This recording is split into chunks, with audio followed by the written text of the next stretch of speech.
শুরু করছি আজকের কিছু মজার খবর। একটা খুব বিরল ঘটনা ঘটেছে। দিনের বেলায় আকাশে একটা উল্কা দেখা গেছে। আমেরিকার দক্ষিণ পূর্ব আকাশে এটি দেখা যায়। এটা এত উজ্জ্বল ছিল যে মনে হচ্ছিল যেন একটা আগুনের গোলা। আলাবামা থেকে শুরু করে নর্থ ক্যারোলিনা পর্যন্ত সবাই এটা দেখতে পেয়েছে। এর সাথে সাথে একটা বিকট শব্দও শোনা গিয়েছিল, যা আটলান্টার আশেপাশে অনেকে অনুভব করেছে। আমেরিকান মেটিওর সোসাইটি এই উল্কাটি নিয়ে প্রায় 128টি রিপোর্ট পেয়েছে। নোয়াহের একটি স্যাটেলাইট আটলান্টার কাছে একটি উজ্জ্বল আলোর ঝলকানি দেখতে পায়, যা সম্ভবত উল্কার বায়ুমণ্ডলে ঢোকার কারণে হয়েছিল।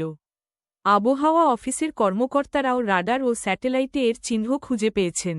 অনেকেই তাদের কাছে ফোন করে ভূমিকম্পের মতো ঝাঁকুনির কথা জানিয়েছেন, তবে ভূতাত্ত্বিক জরিপ সংস্থা নিশ্চিত করেছে যে এটি কোনো ভূমিকম্প ছিল না। জার্মানির হামবুর্গ বিশ্ববিদ্যালয়ের বিজ্ঞানীরা একটা মজার গবেষণা করেছেন। তারা বলছেন, মাত্র 20 মিনিটের একটা ছোট ঘুম, মুহূর্ত বা নতুন কোনো সমাধান খুঁজে পাওয়ার সম্ভাবনা অনেক বাড়িয়ে দেয়। তবে এর জন্য ঘুমের N2 নামে একটি গভীর পর্যায়ে পৌঁছানো জরুরি। এই গবেষণায় 90 জন প্রাপ্তবয়স্ক অংশ নিয়েছিল। প্রথমে তাদের একটি কাজ দেওয়া হয়েছিল, যেখানে একটি লুকানো সহজ নিয়ম ছিল। এরপর তাদের বিশ্রাম নিতে দেওয়া হয় এবং তাদের মস্তিষ্কের কার্যকলাপ পর্যবেক্ষণ করা হয়। যারা ঘুমের সময় N2 পর্যায়ে পৌঁছেছিল, তাদের 86% ফিরে এসে কাজটি সমাধান করতে পেরেছিল।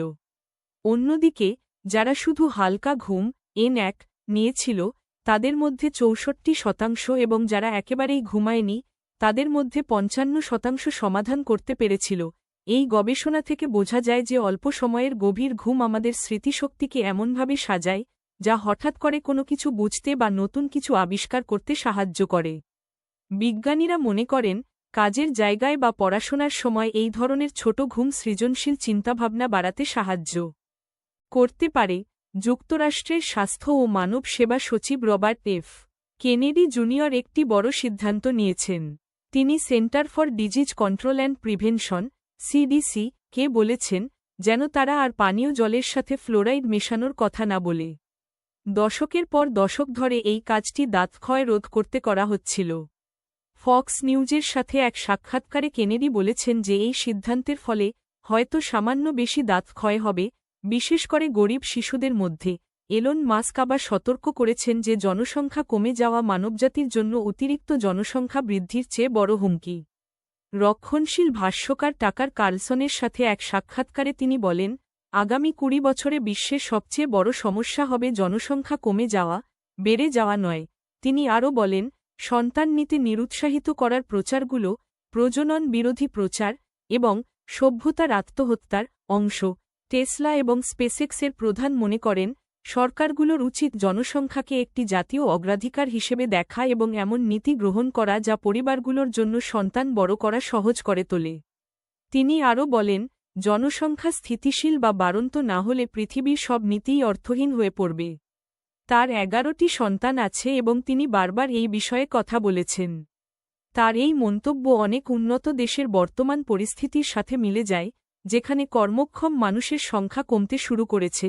নাসার কিউরিওসিটি রোভার মঙ্গল গ্রহে অদ্ভুত জালের মতো পাথরের গঠনগুলোর প্রথম ছবি পাঠিয়েছে।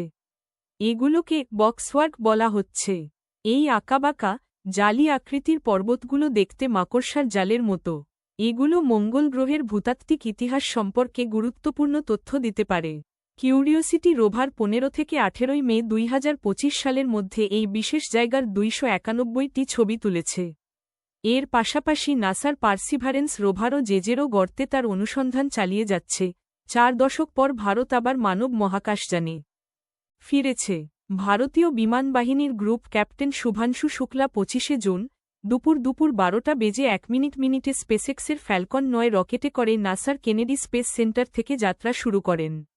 তিনি অ্যাক্সিওম স্পেসের চতুর্থ ব্যক্তিগত ফ্লাইটে পাইলট হিসেবে কাজ করছেন। তার সাথে আছেন আমেরিকার নভোচারী পেগি হুইটসন এবং পোল্যান্ডের স্লাউজো উজোনান্স্কি ও হাঙ্গেরির টিবর কাপু। জ্যোতির্বিজ্ঞানীরা এবং মহাকাশ সংস্থাগুলো শক্তিশালী টেলিস্কোপ থেকে তোলা কিছু নতুন ছবি ও তথ্য প্রকাশ করেছে। এর মধ্যে রয়েছে James Webb space telescope, Hubble space telescope এবং স্পিৎজার স্পেস টেলিস্কোপ এর মতো শক্তিশালী যন্ত্র। এর মধ্যে কিছু গুরুত্বপূর্ণ ছবি হল, বিভিন্ন তরঙ্গদৈর্ঘ্যে ধারণ করা অ্যান্ড্রোমিডা গ্যালাক্সি এর একটি সম্মিলিত ছবি এবং ভেইল নেবুলা এর একটি বিস্তারিত ছবি, যা প্রায় 10,000 বছর আগে একটি বিশাল তারার বিস্ফোরণের ফল। এছাড়াও নতুন একটি কৌশল ব্যবহার করে 460 আলোক বর্ষ দূরে থাকা 73টি তারার চারপাশের চাকতির ছবি 3 গুণেরও বেশি তীক্ষ্ণ করা হয়েছে। জেমস ওয়েব টেলিস্কোপ প্রায় 800,000 ছায়াপথ নিয়ে তৈরি মহাবিশ্বের সবচেয়ে বড় মানচিত্র তৈরিতেও সাহায্য করেছে। অন্যান্য ছবির মধ্যে রয়েছে ফ্যান্টম গ্যালাক্সি, ট্যারান্টুলা নেবুলা এবং হেলিক্স নেবুলা, যা গড আই নেবুলা নামেও পরিচিত। এই মাসে সিডনি হারবারে যাত্রীবাহী ফেরিগুলোকে থামতে হয়েছিল, কারণ তিমি মাছেরা তাদের পথের পাশে চলে এসেছিল। এটি এখন এক সাধারণ দৃশ্য, কারণ তিমিগুলো এই শীতে অস্ট্রেলিয়ার পূর্ব উপকূল ধরে উত্তরে যাত্রা করে। এই যাত্রাপথকে হাম্পব্যাক হাইওয়ে বলা হয়। প্রায় 40,000 তিমি অ্যান্টার্কটিকা থেকে কুইন্সল্যান্ডের দিকে 10,000 কিলোমিটার পাড়ি দেয়। প্রাপ্তবয়স্ক তিমিগুলো 16-17 মিটার লম্বা এবং 40 টন পর্যন্ত হতে পারে, তাই তাদের এত কাছ দিয়ে যাওয়াটা সবার চোখে পড়ে। একদল জাপানি গবেষক প্রমাণ করেছেন যে প্রায় 30,000 বছর আগে প্রাগৈতিহাসিক মানুষেরা তাইওয়ান থেকে জাপানের সবচেয়ে পশ্চিমের দ্বীপ ইয়োনাগুনিতে ভ্রমণ করতে পারত। তারা একটি প্রাচীন নৌকার মতো দেখতে একটি ছোট নৌকা তৈরি করে এবং শুধুমাত্র সে সময়ে নেভিগেশন কৌশল ব্যবহার করে। তারা প্রায় 45 মাইল খোলা সমুদ্র পাড়ি দিয়ে এই পরীক্ষা সফল করেছে। এই পরীক্ষা প্রমাণ করে যে প্রাচীন মানুষেরা সমুদ্রযাত্রা সম্পর্কে বেশ ভালো জানত। মিনিসোটার একটি চিড়িয়াখানায় একটি ভালুকের দাঁতে একটি সম্পূর্ণ ধাতব মুকুট লাগানো হয়েছে। এটি একটি টাইটানিয়াম খাদ দিয়ে তৈরি এবং পশুচিকিৎসকরা এটিকে সবচেয়ে বড় মুকুট বলে বর্ণনা করেছেন। টুন্দ্রা নামের এই 6 বছর বয়সী ভালুকের ওজন প্রায় 360 কেজি। দাঁতের ডাক্তার গ্রেসা ব্রাউন প্রায় 1 ঘণ্টা ধরে ভালুকটিকে অজ্ঞান করে মুকুটটি লাগিয়েছেন। ভালুকটি তার দাঁতে আগে একবার আঘাত পেয়েছিল, তাই এটি আবার আঘাত পেলে চিড়িয়াখানা কর্তৃপক্ষ একটি স্থায়ী সমাধান করার সিদ্ধান্ত নেয়। ক্রোয়েশিয়ার ডুব্রোভনিক শহরের কাছে পানির নিচে 18 শতকের একটি কাঠের নৌকা পাওয়া গেছে। এই শহরটি তার ঐতিহাসিক পাথরের দেয়াল এবং গেম অফ থ্রোনস সিরিজের শুটিংয়ের জন্য বিখ্যাত। এই আবিষ্কার ওই অঞ্চলের সমৃদ্ধ সামুদ্রিক ইতিহাসকে আরও বাড়িয়ে তুলেছে।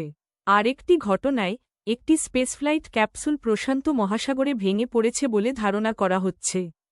এতে 166 জনের দেহাবশেষ ছিল, যা মহাকাশে নিয়ে যাওয়ার কথা ছিল, কিন্তু এটি কক্ষপথ থেকে ফিরতে ব্যর্থ হয়। আশা করি এই খবরগুলো তোমার ভালো লেগেছে।